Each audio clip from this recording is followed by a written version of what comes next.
I was unable to speak of the reality of things, and once again forced to live a double life. From outside, I was assumed to be just like them, and that is the only truth they could accept, while inside, one had to hide the reality of things in order to survive.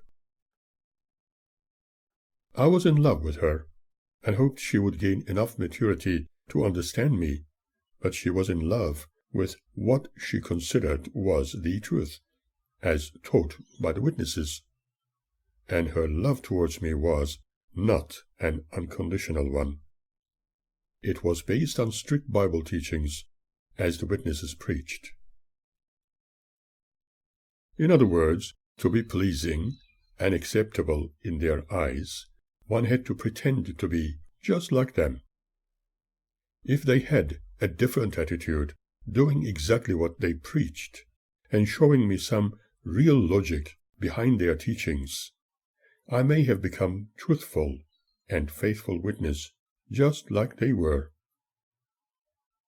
However, I was happy to see the real truth behind the multicolored masks they wore as faithful servants of God. In reality, one needed to blindly follow their dictates rigidly, not fully understanding the rules and regulations of the Bible as taught in their extremely draconian ways as being the only truth. Admittedly, I was blind to Magda's extreme fanaticism, even though the signs were very clear. In a sense, I was perhaps even indirectly hoping that she would change and that there was much to learn. I might have missed certain things regarding human nature in the past, but as time passed, I realized I was groping in the dark.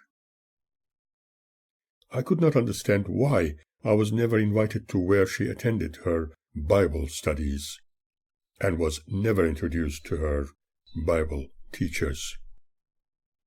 They were her dearest brothers. It always remained a secret. I tried to ignore it, for there were more important things to consider. Her parents were extremely anti-witnesses, and that is probably why she preferred to tell them little fibs when going out. In fact, it did not matter whether she was going out with me or on her own.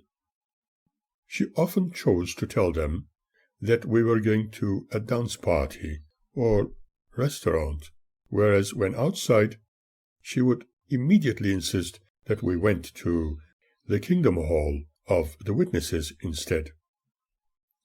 I got bored at those gatherings, and yet she seemed to have a good time listening to the repetitious and boring talks given by their elders and other ministering servants on the platform, the congregation reading answers from underlined sentences in their magazines, Watchtower and Awake. I remember so clearly that she obsessively preferred to frequent witness activities 4 or 5 times a week. Much later I understood that I was nothing more than a good excuse to go out with, supposedly to further our romantic endeavors, whereas she was the only one doing what she was interested in, and not what I wanted. By the time I was fully convinced that this was to be the only reality, it was already too late. She was utterly bent to doing their will. The more I associated with Magda's family, the more it became clear how much her parents resented her. She was unwanted. Her mother, Emilia Bauer, discreetly spoke to me how she had tried to get rid of her even before she was born, but she was stuck with her and had to wait to the end of her full-term pregnancy. She repeatedly said she used to take drugs including LSD or excessive amounts of aspirin, drink lots of wine, jumped up and down, climbed onto chairs to tidy the curtains, with a view to falling down or have other accidents in order to facilitate a miscarriage. Shamu had no choice but accept adoption of the child. They just preferred her to disappear. This attitude shocked me. Emilia often exclaimed how happy she was that I, the unusual foreigner, came around, so that I could fulfill their long overdue wish, while her father continually complained that Magda's accommodation was too expensive. Emilia furthered her wisdom by saying that if I desired to touch Magda's naked body, she would not worry about it, as long as we kept sex out of the equation for a while. Magda was born in 1945, and her real father, as she was led to believe, was a high-ranking officer in the Gestapo, but nothing was clear. Obviously, Emilia, either being a free spirit or boy-crazy, would go with any officer in her youth. It was very hard for me to completely understand her, for she was always under the influence of wine. By studying her behavior, one could easily sense what she claimed could never be verified. She often subtly changed her story. Magda's stepfather, Samuel, was in favor of Nazi leadership and agonized about the fall of that regime. However, at least by listening to military marching music, he was able to relive his past memories from the days of serving his Führer as a member of the Hitler Youth.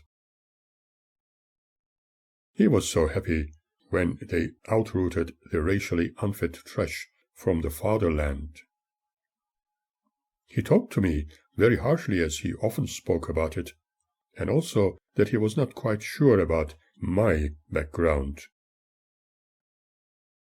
A while later, after being told a few things in regard to my supposed origins, although I was unsure about what had been said, he exclaimed that he was happy that I did not belong to the unwanted race.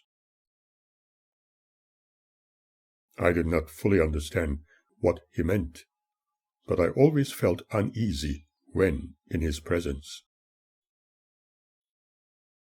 However, the subject of letting their daughter go had certain dominance in their persona, which could be clearly detected, especially when under the influence of alcohol. I believe that if and when I married Magda, although Samuel preferred a native German, he would see that we were in love and accept the situation. I often heard him arguing with his wife, saying that he was not happy about this character coming to their home and eating their food all the time. But I pretended I did not hear it. When it was explained to him that he finally understood the situation,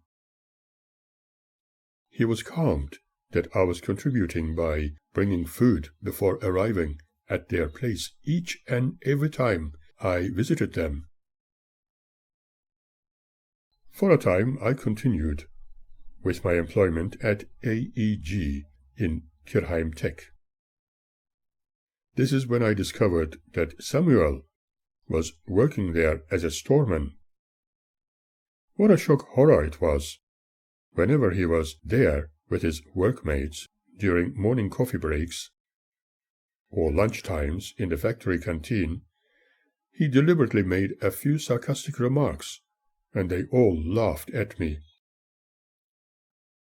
As my German language skills became better, and my understanding of it accordingly improved, I began to comprehend the spoken language extremely well, and with that I was able to understand what they were saying and why they were laughing at me.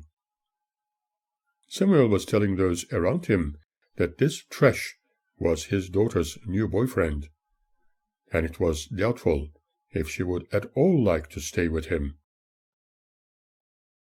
They kept laughing at me, and I deliberately pretended that I did not understand them. Instead, chose to laugh with them. They tried to talk to me in some form of broken German, thus forcing me to ask them, in their tongue, if they could speak German with me. This surprised them immensely. That was probably why Samuel asked me how come that I spoke just like them and did not say anything before. I told him later about my intention to speak the language just like they did, because I loved learning languages, particularly German. I believe my reaction to their bullying attitudes was the most appropriate way to deal with it. However, I always tried to avoid him. I believe that finally getting rid of their daughter, for she was becoming a little too expensive to feed and accommodate, gained more dominance long before they discovered me. If and when I married Magda, it would make things a lot easier for them.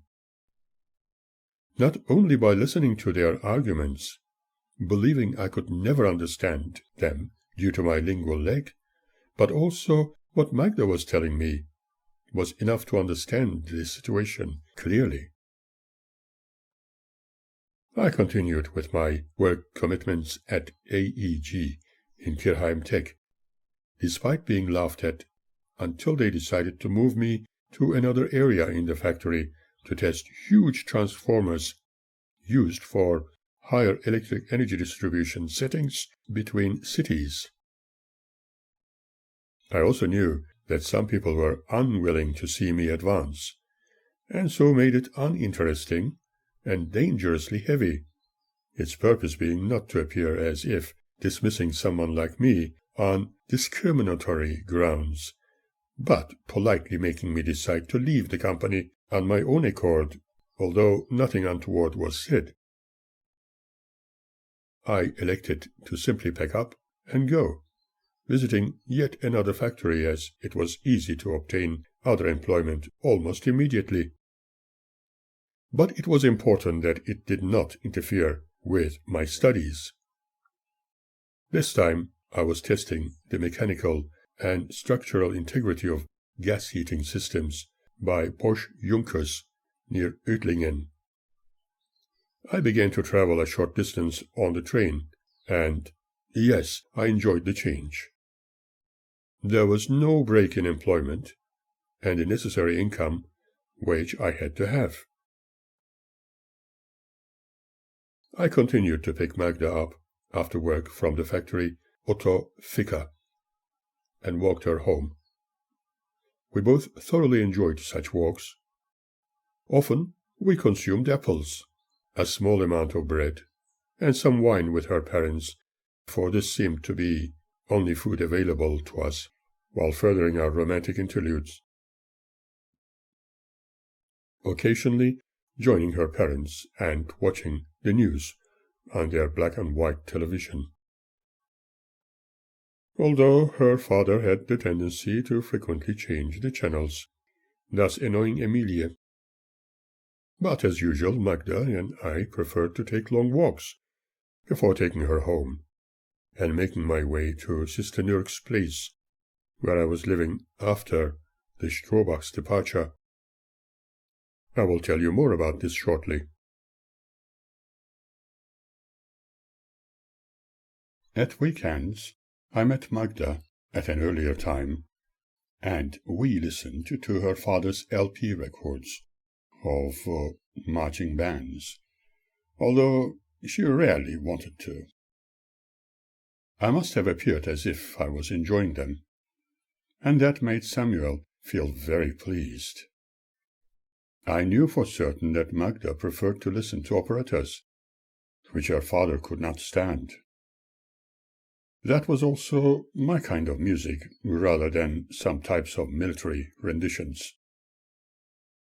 From time to time we met with her other relatives, and her Aunt Mitzi, a very corpulent woman, was very keen to get to know me a little closer. Probably I was seen as a possible candidate, as a kind friend, which she did not have previously. Her partner did not seem to worry about it. They were all known to be folkloric Germans, seemingly originating from different recesses of Europe. The entire family may have originated from where Magda was born, the city of many cathedrals. But I had no desire to discover anything about them, for I was more interested in getting to know Magda. Our romantic interludes became more intense and exciting. Anne became even more tolerant towards her interests by giving her the freedom to be herself, by letting her be, while also hoping that she would become freer, looking at other alternative ways of thinking, perhaps even being a little analytical about those so-called biblical truths, and have time to enjoy life. At the same time, I discovered more discrepancies in scriptural wisdom, and therefore became more distant in accepting what was completely illogical as truth.